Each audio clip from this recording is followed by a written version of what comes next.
Los retos en la acción sociocaritativa. Ese es un poco el planteamiento de lo que voy a tratar en no más de 45 minutos. Si me paso me dais un toque, ¿verdad?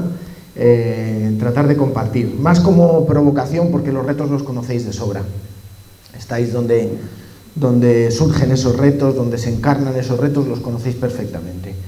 Quiero hacer un recorrido un poquito de lo general a lo más concreto. Es decir, quiero hablar un poco del modelo de sociedad en el que nos encontramos, hablar de algunos datos que seguro que conocéis porque los presentó el FOESA hace muy poquito tiempo, datos propios de aquí. Voy a intentar, prometo no dar demasiados datos porque lo estadístico es pesado y aburrido. Es verdad que nos sirve para conocer y para tener certezas, pero prometo no ser muy pesado con los datos y luego ya sí adentrarnos en los retos propios de Cáritas, los retos también del tercer sector, ¿vale? Espero que la propuesta os parezca adecuada. Si no, tenemos un problema porque el margen de improvisación es relativo, pero bueno. La primera idea que es importante y tiene que ver con el modelo social. Cuando hablamos de modelo social, ¿de qué estamos hablando? Estamos hablando de una serie de elementos que hacen, digamos, que están en el ambiente, están en nuestra cultura, están ahí de manera impersonal y que hacen que a la hora de tomar determinadas decisiones o de resolver determinados conflictos lo hagamos de una manera o de otra. Yendo a expresiones mucho más cotidianas, mucho más concretas, diríamos, se nota que esta persona es hija de su sociedad, ¿verdad? Cómo la sociedad de alguna forma nos moldea. Estoy seguro de que si aquí mismo hace 500 o 600 años la gente tomaba unas decisiones, tenía unos valores, un imaginario colectivo distinto en parte al que hay ahora. O hoy mismo, en vez de aquí, nos vamos a 10.000 kilómetros y también nos encontramos distintas formas de actuar, distintas formas incluso de entender la vida, ¿no? El modelo social nos impregna y se nota que somos hijos de nuestra época. Ahora bien, ahí podemos tender una trampa, porque podemos decir, bueno, como somos hijos de nuestra época, no tenemos ninguna responsabilidad. Somos lo que nos dicen que tenemos que ser o lo que el momento nos empuja a ser. No. Es importante entender que ese modelo social, con nuestras decisiones cotidianas, lo vamos construyendo entre todos y entre todas. Es decir, tenemos una responsabilidad. Yo en mis decisiones particulares, en mi casa, en el trabajo, con mi hijo, en la familia, en cualquier espacio, perpetúo el modelo social o de alguna forma digo, oye, por aquí no, están pasando cosas, nuestro modelo nos lleva a determinadas situaciones y no, voy a tomar una decisión y voy a comprar aquí y voy a consumir productos de este tipo en vez de este otro y voy a intentar, ¿vale? Es decir, somos producto de un modelo social, pero somos productores también de ese mismo modelo social. Lo digo porque a veces nos podemos esconder en, bueno, pues si es que todo el mundo lo hace, bueno, pues si es que esto es así, las cosas son así, es que yo no voy a ser el tonto que lo haga de otra forma. Nos podemos esconder ahí y eludir la responsabilidad que tenemos cada uno a la hora de construir ese modelo o de plantarle cara a ese modelo cuando entendemos que es un modelo, por ejemplo, que deja fuera a muchas personas, que no da oportunidades a determinadas situaciones, ¿verdad? Entonces, esa doble idea es importante.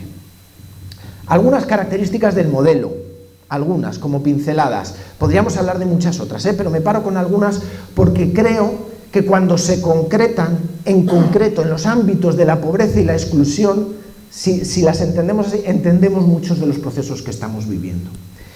Dos primeras ideas. Es un modelo que nos invita a la individualización, es decir, a que cada uno de nosotros y de nosotras nos resolvamos la vida y nuestros problemas. Y hay una parte que está muy bien, hay una parte en la cual tenemos que ser responsables, tenemos que sacar nuestra mejor versión, cada uno de nosotros, los que hemos tenido más oportunidades y los que las tienen menos, tenemos que sacar la mejor versión que tenemos dentro. Y contribuir, nos debemos exigir, si me permitís, bueno, pues individualmente, ¿verdad? Aportar, trabajar, ser responsables, esforzarnos. Bueno, hay una parte que está bien, que creo que es importante, pero hay otra que es peligrosa, y es que si cada uno de nosotros somos los únicos responsables de nuestro bienestar, por ejemplo, pues sabemos que hay algunos que partimos en una posición de ventaja y otros en una posición de desventaja. Aquellos que han tenido determinados episodios familiares, personales, nivel de formación, bueno, lo conocéis perfectamente. Ojo, en la carrera individualista parten de atrás, lo van a tener más difícil. Quizá tengamos que pensar en otras alternativas. Automáticamente me surge la idea de comunidad. La comunidad es un buen espacio donde esas diferencias se pueden amortiguar. Porque ya no es solo que yo o que cada uno tengamos la responsabilidad única de nuestro propio bienestar. Es que en comunidad podemos construir conjuntamente espacios que dan oportunidad a quien a lo mejor lo ha tenido más difícil. Un modelo de sociedad mercantilizado. Y con esto no quiero decir que la existencia de un mercado, es decir, de un espacio o de unas relaciones de intercambio sean malas, en absoluto, está muy bien. Está muy bien. Toda sociedad necesita un espacio de intercambio, donde yo doy, vuelvo otra vez a la idea del esfuerzo, de la responsabilidad, a cambio recibo. El peligro es si todo tiene que ser desde ese punto de vista. Si todas las relaciones que establecemos tienen que tener en cuenta cómo se traducen en euros, porque ahí volvemos a tener problemas. Fijaos, yo creo que una sociedad, lo decía antes, tiene que haber un espacio para el intercambio.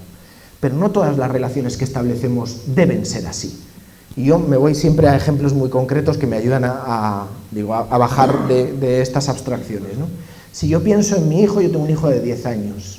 Hasta ahora, si yo le doy a él en función de la capacidad que tiene él de darme a mí, ¿quién ha salido perdiendo en estos 10 años? El más débil, él. Luego, en un futuro, probablemente sea justo al revés.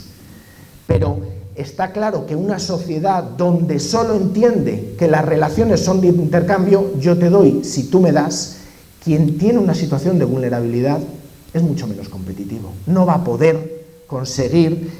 Es necesario, de alguna forma nos hace más humanos, de alguna forma está en el Evangelio, entender otras formas de relación. Insisto, por supuesto, una sociedad con mercado, pero no exclusivamente. Una sociedad que entiende también en políticas de redistribución, donde quien ha tenido menos oportunidad, bueno, pues de alguna forma se intentan amortiguar estas situaciones. O incluso relaciones, o una forma de relacionarse que tiene que ver con lo cercano, con lo afectivo, ¿verdad? Por eso, de ahí vuelve a surgir otra vez la idea de la comunidad. Voy a poner un ejemplo muy concreto con estas dos cuestiones, que yo no sé resolver, igual a vosotros os ocurre, pero que creo que tienen algo de esto. Fijaos, cuando hablamos de las pensiones, todo el mundo somos conscientes de que tenemos un problema, por cuestiones demográficas, de sostenibilidad económica, de distintos tipos, ¿vale? Creo que hoy la gente que se ha jubilado hasta hoy tiene asegurado el percibir una pensión, ¿verdad? Pero cuando vemos a los jóvenes decimos, ojo, búscate un poquito, sácate las castañas del fuego, ¿verdad? Porque a lo mejor no está tan asegurado. ¿Cuál es la propuesta que hacemos ante un problema que es general? Que no es para una o dos personas, que nos puede afectar a una mayoría de la sociedad. ¿Cuál es la alternativa? Hazte un plan privado de pensiones. Es muy sensato. El problema está ahí. Es un camino, pero fijaros en el peligro que tiene. Es decir, tú individualmente, ante un problema que puede afectar a todos, vas al mercado y te pagas esa seguridad. Entonces, a partir de hoy, a la gente que acuda a Cáritas en busca de ayuda, porque esta semana no va a poder, o paga la luz o llena la nevera, pero las dos cosas no va a poder hacer, ¿verdad? Le tenéis que decir además que ahorre para hacerse un plan de pensiones. ¿Os dais cuenta de la dificultad, si me permitís, de la perversión que esto supone? Claro que es necesario, insisto, esa mejor versión de cada uno de nosotros, ese ser individuos de primera, por supuesto. Claro que es necesario un espacio de intercambio, pero si solo resolvemos así determinados problemas, determinadas situaciones, sabemos quién se nos queda fuera. Decía Bauman que en las grandes ciudades los camiones tienen dos posibles destinos: los que van al centro comercial o los que van al vertedero. Sabemos dónde va muchas veces nuestra gente, porque no son competitivos, porque no van a ir al camión del centro comercial, porque todavía necesitan mucho apoyo, porque hay quien viene de episodios muy duros en su vida. y sabemos que no van a montarse en el camión del centro comercial. ¿Qué alternativa tienen? ¿Únicamente la del camión de los desperdicios? Una sociedad o un modelo de sociedad en parte hedonista, y cuando digo hedonista no digo que no esté bien disfrutar de la vida, que no esté bien, bueno, pues todo lo que tiene que ver eso, con disfrutar, con el placer en un sentido amplio, con aprovechar las oportunidades. No, eso no es ningún problema, eso no es problema. Yo siempre tengo la imagen, ya digo, yo siempre traslado estas cuestiones a cosas muy concretas que yo he vivido y que me dan referencia, ¿no? Mi madre de 7 hijos, os podéis imaginar todo el tiempo libre que ha tenido mi madre, ¿verdad?, a lo largo de su vida, muchísimo. Bueno, pues cuando después de muchas horas de trabajar, digo 7 hijos y a mi padre, que también tenía que sacarle adelante a veces, si me permitís la broma, ¿no? Bueno, pues después de mucho tiempo, de mucho trabajo, la mujer ya no podía, llegaban las 8, las 9 de la noche y se tenía que sentar un poco, ¿verdad? Se sentaba y se ponía a coser o a hacer punto, porque eso de sentarse solo a descansar parecía que era algo malo, ¿no? Bueno, afortunadamente yo creo que no me refiero a eso, no estamos ahí. Cuando hablo de hedonismo, digo, somos una sociedad que no está dispuesta a renunciar a nada, por nada ni por nadie, con tal de que todo vaya bien, con tal de disfrutar, con tal de, si me permitís, lo digo de forma provocadora, esto admitiría mucho debate, pero con tal de ser felices, no estamos dispuestos a renunciar a nada. Ojo, porque ahí sí tenemos un peligro. Porque claro, estar con quien está en una situación de sufrimiento, de vulnerabilidad, pues a veces supone incómodo, cansancio, ¿verdad? A veces hay que renunciar a cosas, porque cuando compartes, renuncias, porque cuando creas comunidad o convivencia, pues ya no es todo como tú quieres, no merece la pena renunciar a nada. Ojo, porque entonces somos una sociedad claramente deshumanizada, donde volvemos al principio, un conjunto de individuos, pero incapaces de construir comunidad, incapaces de renunciar. Creo que el esfuerzo, la renuncia, determinadas cuestiones no pueden ser contrarias al disfrutar, al ser felices, al ser libres, al vivir la vida, ¿verdad? Pero tenemos que ser también una sociedad capaz de renunciar, porque a veces merece la pena, porque si no, y vuelvo a los ejemplos de siempre, por la noche yo nunca me habría levantado cuando mi hijo estaba malo, porque no merece la pena renunciar a nada, ¿verdad? Bueno, nos convertiríamos probablemente, o tenemos el riesgo de convertirnos en una sociedad claramente deshumanizada. Una sociedad virtual, y cuando digo virtual, hago referencia a la imagen. La imagen es muy importante. Imaginaros que ahora ahí hay un incendio, y por esa puerta, entra un hombre o una mujer vestido de azul, con unas botas de goma altas, con un casco de bombero y una manguera. Pues ya nos da cierta tranquilidad, porque la imagen nos transmite información. La imagen es información. Ahora bien, yo en el fondo lo que quiero no es que entre alguien disfrazado con ese uniforme, es alguien que sepa gestionar el problema. La imagen no puede sustituir al contenido. Y muchas veces nos exigimos mucho en cumplir todos los requisitos formales de apariencia. Pero ¿qué pasa en el contenido? Somos una sociedad con valores, democrática, etcétera, etcétera, porque cumplimos escrupulosamente todos los requisitos que se nos piden. Pero hay gente, si me permitís, familias, estoy seguro de que en alguna de las parroquias habéis atendido a los hijos de los que ya atendisteis. Hay familias que se quedan fuera sistemáticamente, que no van a tener oportunidades. Hombre, pues a lo mejor entonces, por mucho requisito que cumplamos, no somos tan democráticos, tan con valores, Es decir, la imagen no puede sustituir al contenido. La apariencia es importante porque vemos aparentemente entendemos lo que hay detrás, pero lo fundamental es el contenido. Somos una sociedad con valores si nos comportamos con valores. Somos una sociedad democrática si nos comportamos de determinada forma, no solamente porque votemos, porque cumplamos determinados requisitos. Es importante desvelar lo que hay detrás, desvelar lo oculto. Y por último, una sociedad o un modelo de sociedad de alguna forma depredadora. Cuando digo depredadora es porque todo tiene fecha de caducidad. Lo vemos claramente con los objetos. Las cosas caducan muy rápido, la tecnología caduca rapidísimo, ¿verdad? Lo vemos en los jóvenes, cuánto dura un móvil en general, pero los jóvenes, la ansiedad de ha salido un nuevo modelo que tiene que, si yo no sé utilizar ni el 10% de lo... Ya, pero hay que cambiar, hay que seguir el ritmo, uno de los grandes, digo, lo pongo como ejemplo, no con afán de criticar a la persona en sí, pero uno de los grandes triunfadores de nuestro modelo de sociedad es alguien como Bill Gates, porque él ha sido capaz de matar lo que él mismo construye. Es decir, la mejor versión de Windows que sale este año, a los 2 años ya es malísima, porque hay una nueva que es mucho mejor. Somete a un ritmo de cambio este modelo de sociedad que es un tanto frenético. Claro, ¿qué pasa con la gente que es incapaz de seguir ese ritmo de cambio? Que se quedan fuera, completamente fuera. Pero ojo, no solo caducan las cosas, que sí, y eso nos plantea problemas de sostenibilidad medioambiental, por ejemplo. Caducan también los valores. Hay cosas que ya están pasadas de moda. Caducan las propias personas, porque además, como no merece la pena sufrir por nada ni por nadie, cuando algo es molesto le ponemos fecha de caducidad, ¿verdad? Y nos lo quitamos. Nos estamos dejando fuera algo que es fundamental y que tiene que ver con nuestra capacidad como seres humanos y en concreto como hijos de Dios y como hijas de Dios, ¿no?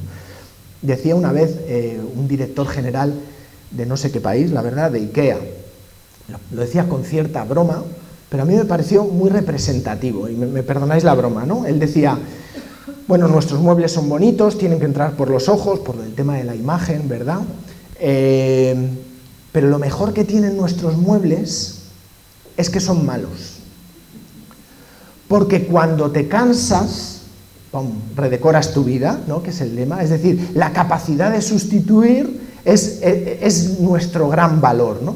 Decía, para que os hagáis una idea, y este es el chiste, entre comillas, decía, nuestros muebles vienen a durar hoy, pues lo que te dura hoy un matrimonio. Bueno, pues cuando algo se convierte, digo, vamos más allá de la anécdota, pero es verdad que las cosas, las personas, cuando molestan, cuando incomodan, los valores, cuando nos hacen sentirnos incómodos, cuando nos plantean cambiar nuestra vida, bueno, como no merece la pena sufrir por nada, porque hay que disfrutar de la vida y ser felices, que creo que hay que hacerlo, sinceramente, pero, ¿me entendéis, no? Digo, para no estar todo el rato explicando, ¿no? Bueno. En un modelo social como ese, sabemos quiénes son los perdedores o las perdedoras, ¿verdad? Sabemos quiénes se nos quedan fuera.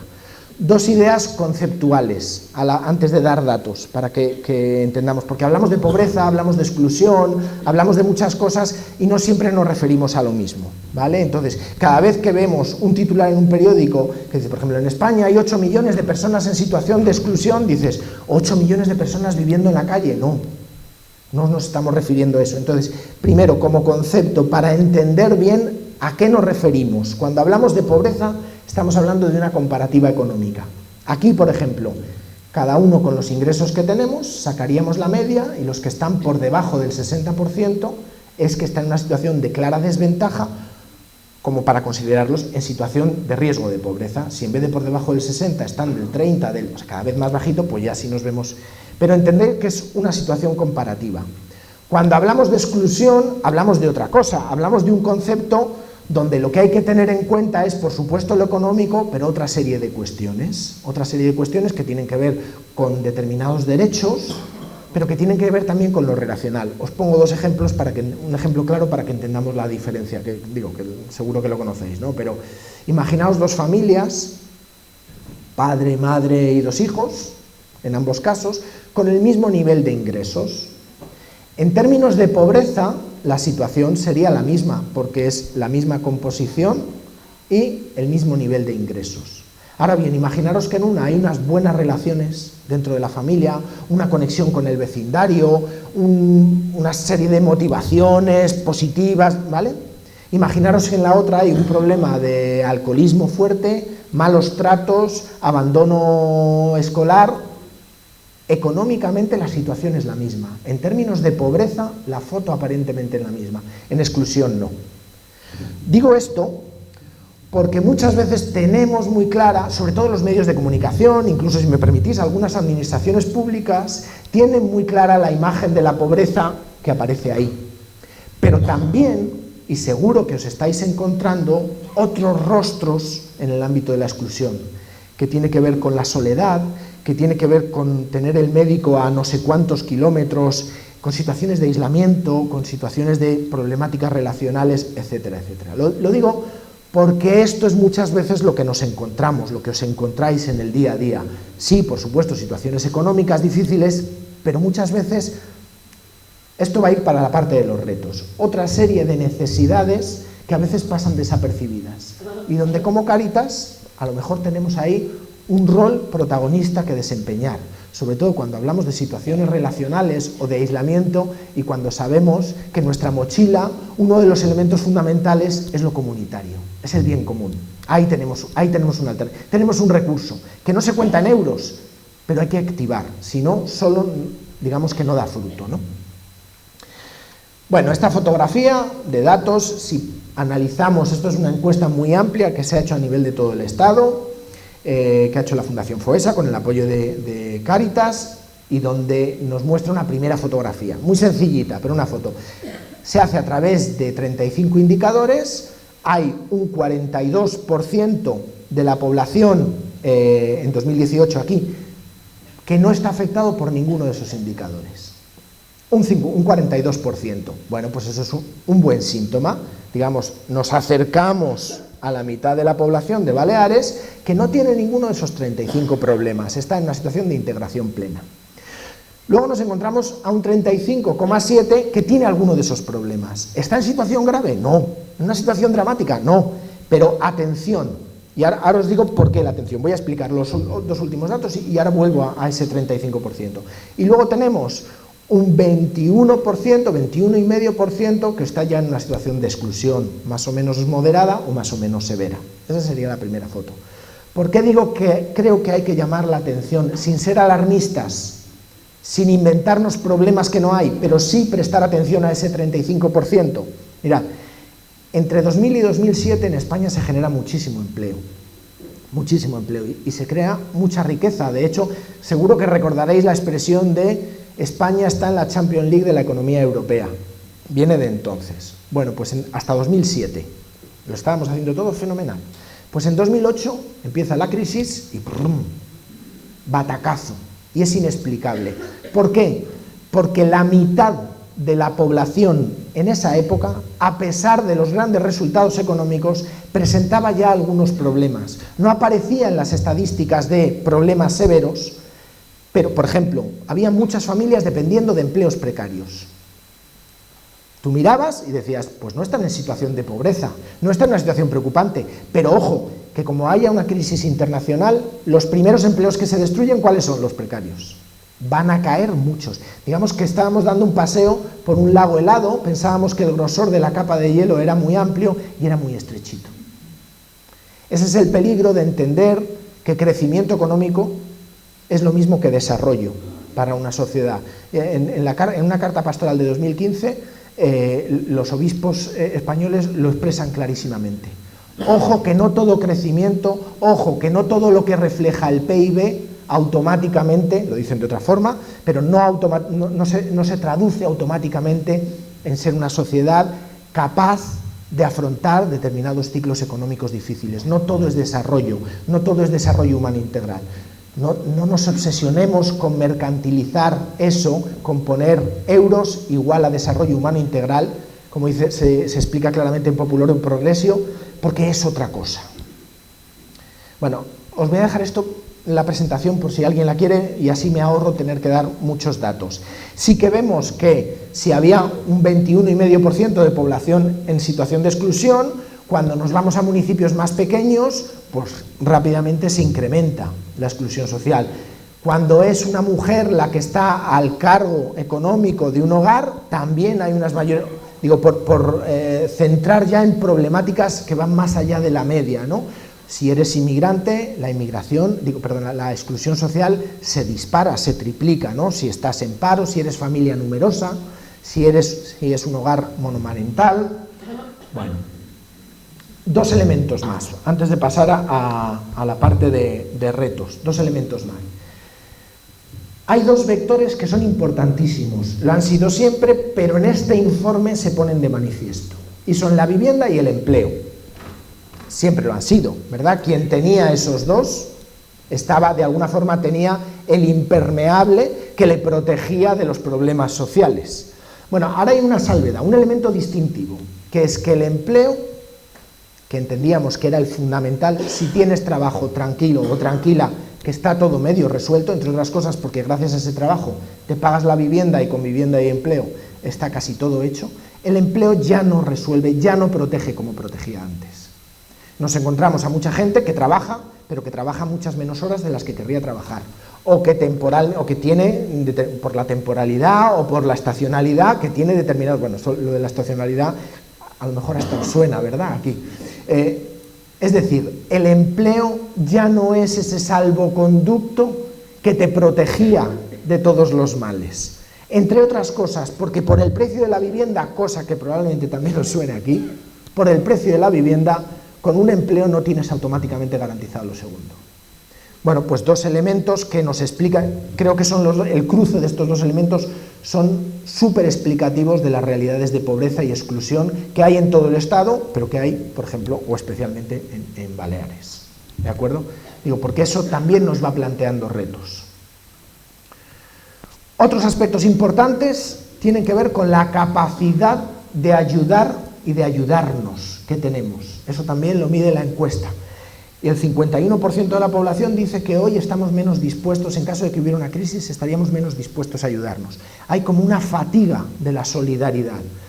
Ojo, que cuando la crisis golpeó duramente, había mucha gente que preguntaba, ¿cómo es posible que no haya habido más conflicto del que ha habido? En un país donde de pronto el paro se ha disparado, donde en parte ha sido por la protección social derivada de las políticas públicas, en parte por el rol que han desempeñado entidades, como Cáritas, por ejemplo, pero fundamentalmente ha sido la familia. Ese ha sido el pegamento de nuestra sociedad. La familia, lo comunitario, lo relacional, es uno de los valores, probablemente frente a otros estados de la Unión Europea o a nivel mundial, donde claramente explican por qué determinadas situaciones graves de hospital no terminan en la UBI, por decirlo de alguna forma. ¿Por qué determinadas situaciones no se transforman en conflictos? Ojo, si pedimos más de lo que debemos a ese pegamento, se va a terminar debilitando. Me atrevería a decir un complemento o algo más a las políticas públicas que es fundamental para entender determinadas situaciones. Claro, si tú te habías vuelto a casa de tus padres, no aparecías en las estadísticas de pobreza, porque estabas dentro de un hogar que tenía unos ingresos, etc., pero la situación era de clara vulnerabilidad. Ojo, no pidamos más de lo que debemos. Creo que debemos, desde luego, impulsar lo comunitario, lo familiar y además protegerlo públicamente. Protegerlo porque sacamos pecho del valor y del rol que desempeña la familia en nuestra sociedad, pero intuyo que no la protegemos suficiente, no hablo solo en términos económicos, sino en términos jurídicos, bueno, en otros términos, ¿de acuerdo? Retos. ¿Entramos con los retos? Sí. Me dice si no. Vale.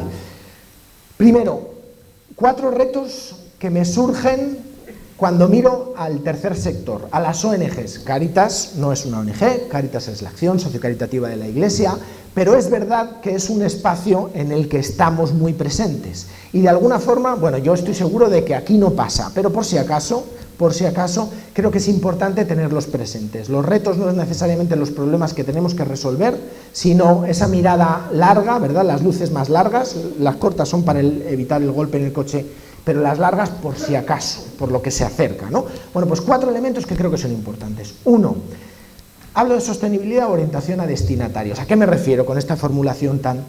Fijaos, siempre con ejemplos concretos.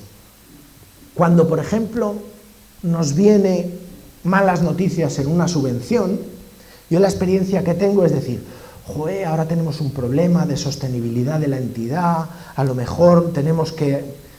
¿Cuál es nuestra preocupación? ¿Nosotros mismos como entidad o lo que dejamos de hacer para la gente que más lo necesita? Es importante la orientación. ¿Para quién somos? ¿Para nosotros mismos? ¿Para sostenernos, para nuestro, ¿verdad? ¿Para darnos palmadas en la espalda y ser una entidad fuerte, grande? ¿O para la gente? Especialmente para la gente que más lo necesita. Creo que eso es un reto, esa es nuestra orientación. Como Cáritas, como Iglesia, ¿para quién somos? ¿Para qué somos? Cuando tenemos relaciones con la administración pública, ¿qué queremos? ¿Conseguir cosas para la entidad o conseguir que se garanticen determinados derechos para las personas más vulnerables? Tengámoslo presente. Insisto, estos cuatro retos surgen un poco de, a veces en el tercer sector hay mucho de autorreferencia.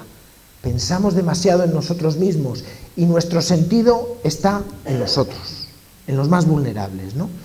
Cuando lo que estamos pidiendo con mucha gente que nos relacionamos, ¿no? Como Cáritas nos relacionamos con donantes, con voluntarios, con contratados, con administraciones públicas, con los propios participantes. ¿A quién le pedimos que cambie? Porque si solo pedimos a los participantes que hagan cambios en su vida, pero no trabajamos por transformar algo que es estructural, el modelo va a seguir expulsando a gente.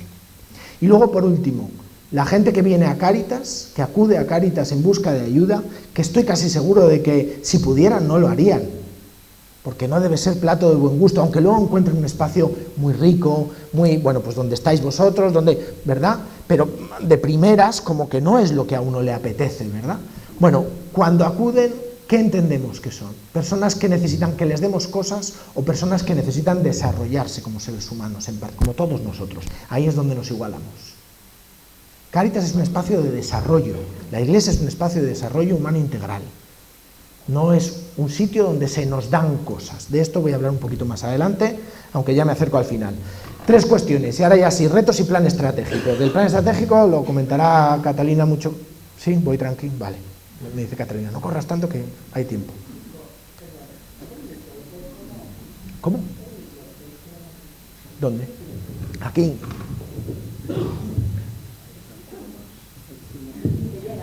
¿Llega? ¿Llega si hablo?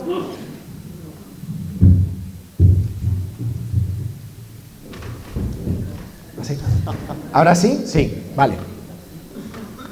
Plan estratégico y retos. Plan estratégico y retos. Para mí hay 3 factores que nos deben ayudar a entender lo que son los retos y por lo tanto un plan estratégico. Entendiendo que un plan estratégico no debe recoger todo lo que tenemos que hacer siempre, sino de todo lo que hacemos, en qué nos fijamos en los 2-3 próximos años. ¿A qué le prestamos una especial atención? Ahí tenemos que tener claves que tienen que ver con el modelo, que ya señalaba, pero claves también que tienen que ver con la coyuntura, con a día de hoy la realidad nos está pidiendo esto. Claro que tenemos que seguir haciendo lo que hacemos. No podemos reinventarnos cada 2 años. Somos lo que somos. Somos la Iglesia, somos Cáritas y somos lo que somos. Por eso el tercer elemento es la identidad. En función del modelo y de lo que somos como identidad, tendremos que dar una respuesta. Pero es verdad que hay determinados procesos que nos llevan durante 2-3 años a prestar una especial atención a algo, ¿no? De ese cruce, bueno, pues yo destacaba algunas cosas leyéndome, aunque digo, no me va a parar mucho porque os lo van a contar mucho mejor, lógicamente, pero sí que hay cuestiones que son importantes y que a mí sí me sirven para identificar esos retos. Cuestiones que aparecen como la integralidad, como la participación, la movilidad humana, los derechos humanos, la cooperación, la economía social, analizar la realidad y ser capaces de innovar. Y ahí voy con el tema de los retos concretos. 1, hablábamos de modelo social, y en el modelo social se nos planteaban algunos elementos de riesgo frente a la mercantilización. Yo creo que ahí tenemos una apuesta clara y que creo que está bastante consolidada, que tiene que ver con la no rentabilidad y los derechos. Cuando hablo de no rentabilidad, no hablo de que nuestros proyectos no sean sostenibles. Estoy hablando de que a lo mejor nos encontramos determinadas situaciones, determinadas familias, determinadas personas, donde el nivel de deterioro es tan grande que conseguir algo que aparentemente es muy sencillo nos cuesta mucho. Os cuento de mi experiencia en el trabajo con personas sin hogar, cuando nos encontrábamos con personas que llevan 15 años viviendo en la calle, que se hicieran el DNI era un éxito. Claro, tú lo explicas desde fuera y dicen, perdona, llevas trabajando tanto tiempo para que una persona se haga el DNI, que es lo que todos nos hacemos de forma... Es que hay que conocer, muchas veces no somos capaces de entender probablemente sí, pero de explicar el deterioro que supone la pobreza y la exclusión. No solo en términos de recursos, sino en términos de motivación. No es fácil explicarlo. Yo hablando con una persona que llevaba mucho tiempo en la calle, me decía, Kiko, yo no sé si vivo en la calle porque estoy loca o si estoy loca por todo el tiempo que llevo viviendo en la calle.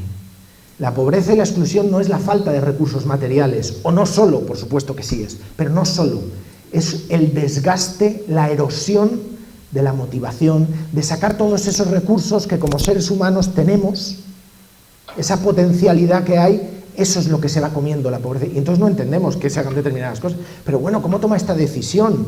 ¿Verdad? ¿Nos ha pasado alguna vez que alguien que está en una situación muy difícil toma decisiones que parece que le perjudican más todavía? No quiero ser paternalista, no quiero disculpar todo, pero tenemos que entender la erosión que supone. De ahí que muchas veces tengamos que apostar por la no rentabilidad. Hay empresas, determinadas empresas, que están entrando de alguna forma a la acción social, bueno, con conciertos, con convenios y buscando claramente la rentabilidad.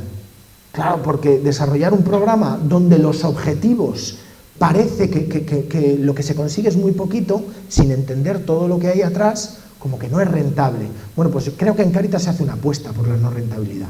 Insisto, no es lo mismo que por la no sostenibilidad, que es fundamental para poder seguir. Pero hay gente que aparentemente no va a ir, le falta mucho para ir en el camión que va al centro comercial. Está en el otro, en el de los desperdicios, y ahí suele estar Cáritas. Creo que es importante el tema de los derechos. Frente a esa mercantilización, los derechos. Y aquí sí que quiero hacer un comentario que daría para mucho debate, pero simplemente apuntarlo. Cuando hablamos de derechos, muchas veces surge enseguida quien dice, bueno, derechos y obligaciones. Por supuesto, creo que he empezado mi intervención diciendo, tenemos que pedirnos nuestra mejor versión, como personas y como sociedad. Tenemos que exigirnos más, tenemos que dar más a todos, a los que han tenido una situación más fácil o más difícil en la vida. Desde ahí hay que apelar a la responsabilidad de cada uno. Insisto, ni culpabilizar ni ser paternalistas, pero sí apelar a la responsabilidad. Pero para mí derechos y deberes no necesariamente están conectados. Y os pongo un ejemplo. Imaginar, lo voy a poner con un ejemplo muy claro que no tiene que ver directamente con esto, pero ¿qué tiene que hacer en nuestra sociedad una persona para que garanticemos el derecho a no ser torturado? Nada. Porque garantizar determinados derechos lo que hace es qué tipo de sociedad queremos ser. ¿Qué valores tenemos en nuestra sociedad? No te voy a exigir ningún precio para garantizar, no tienes ninguna obligación para que yo como sociedad apueste y me crea que hay determinados derechos que tenemos que proteger. El derecho a la vida. ¿Qué méritos tienes que hacer para que te garanticemos ese derecho? Para mí, cambiando de terminología, es un poco el bien común y la dignidad.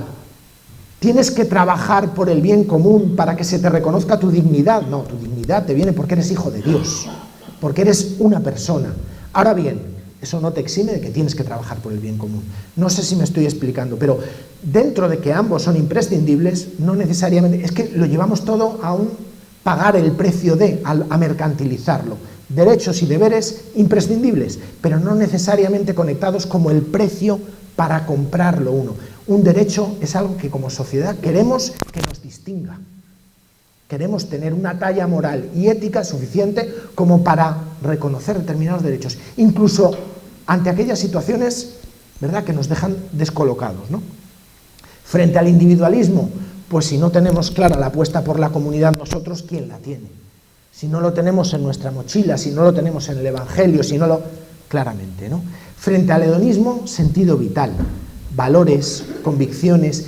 Fijaros, creo que si se nos acabaran todos los recursos económicos a Cáritas, seguiríamos teniendo recursos para poder compartir con las personas. ¿Qué tiene que ver con esto? Convicciones, valores, motivación, aunque se nos acabara hasta el último céntimo, aunque no pudiéramos, ¿verdad? Pero hay un potencial que creo que podemos desarrollar, ¿no?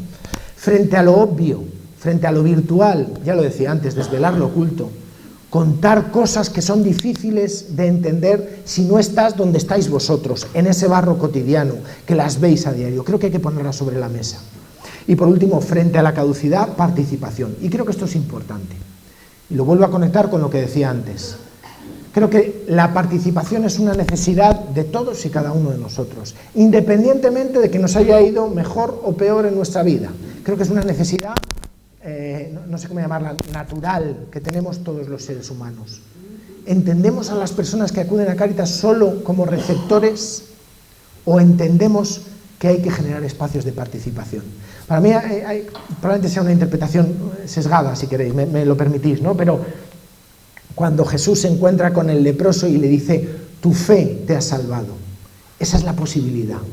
No es yo te he salvado, podría haberlo dicho, era Jesús, yo te he salvado, o Dios te ha salvado, tu fe te ha salvado. Hay que generar esos espacios, espacios donde tú seas responsable y protagonista de tu historia.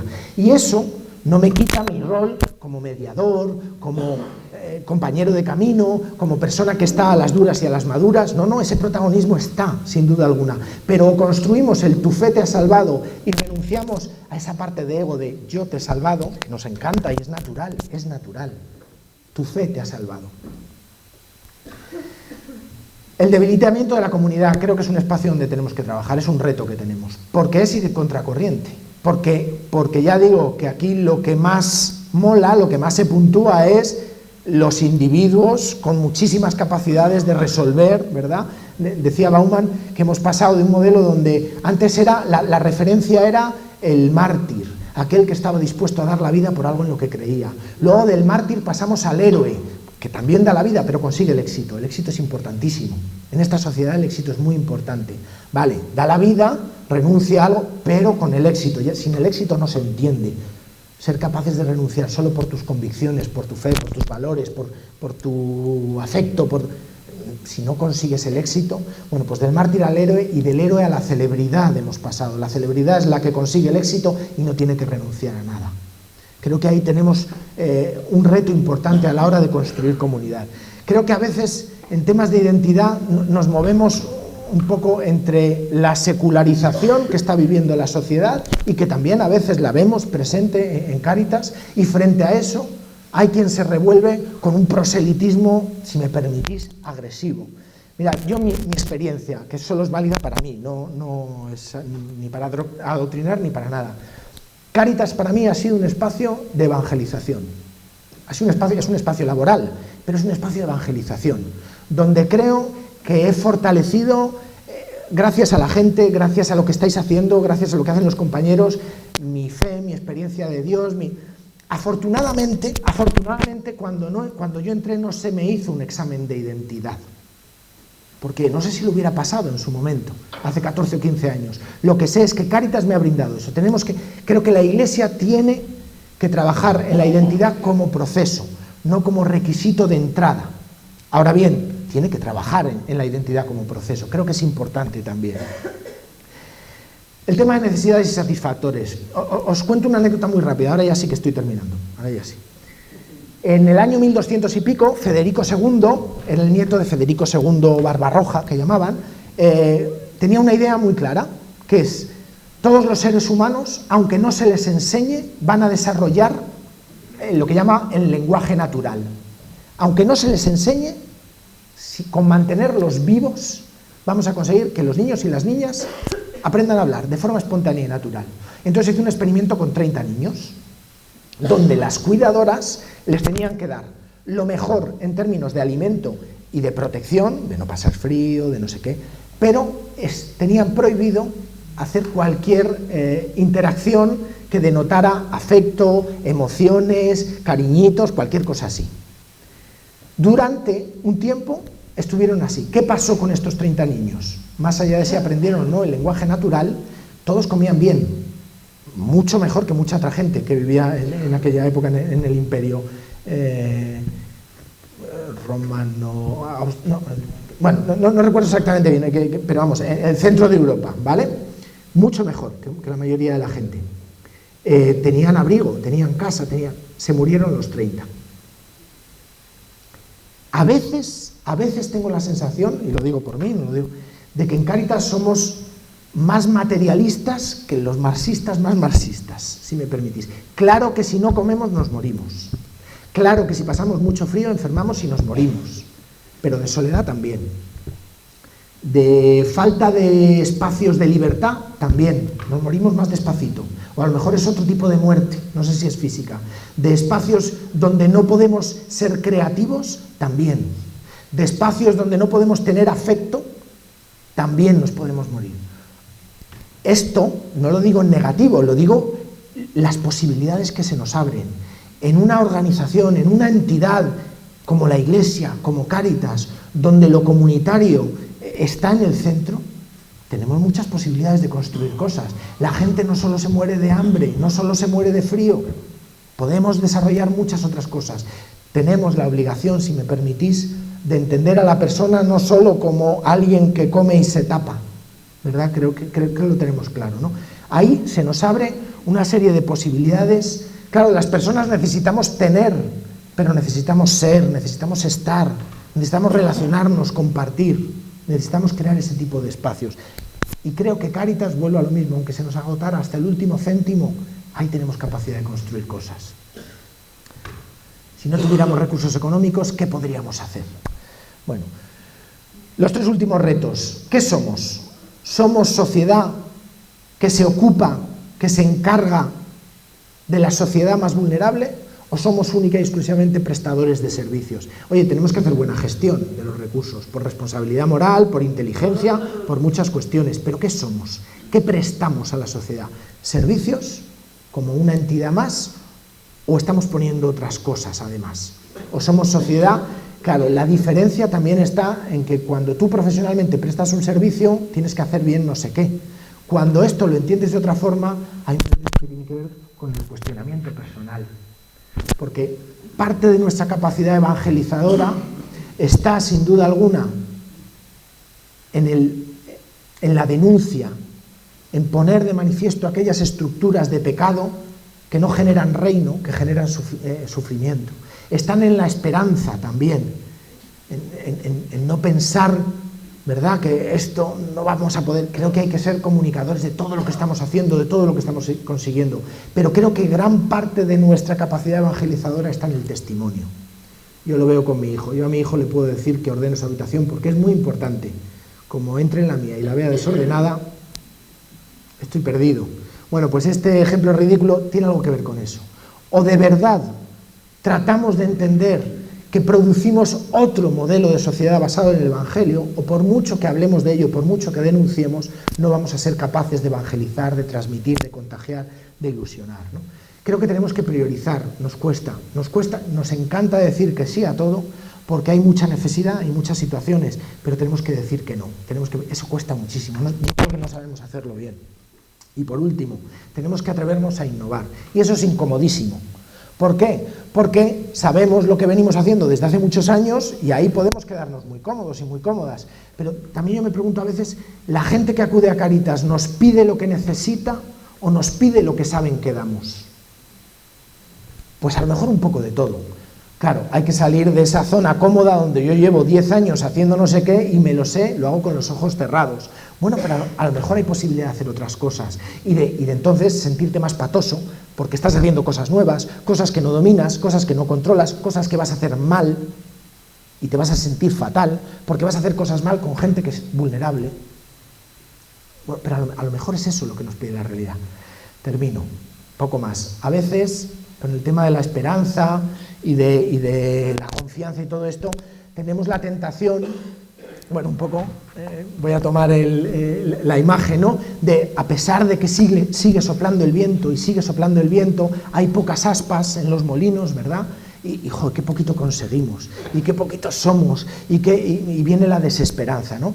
Y yo me encontré hace mucho tiempo una frase que es muy tonta, pero bueno, siempre me da cierta alegría, ¿no? Y que tiene que ver con el impacto, con esas cosas muy pequeñitas que estáis haciendo, muy pequeñitas, pero que son fundamentales, son imprescindibles, que son pan, como decía en la oración, ¿no? La frase es que si crees que eres demasiado pequeño para causar impacto, intenta dormir con un mosquito en la habitación. Muchas gracias.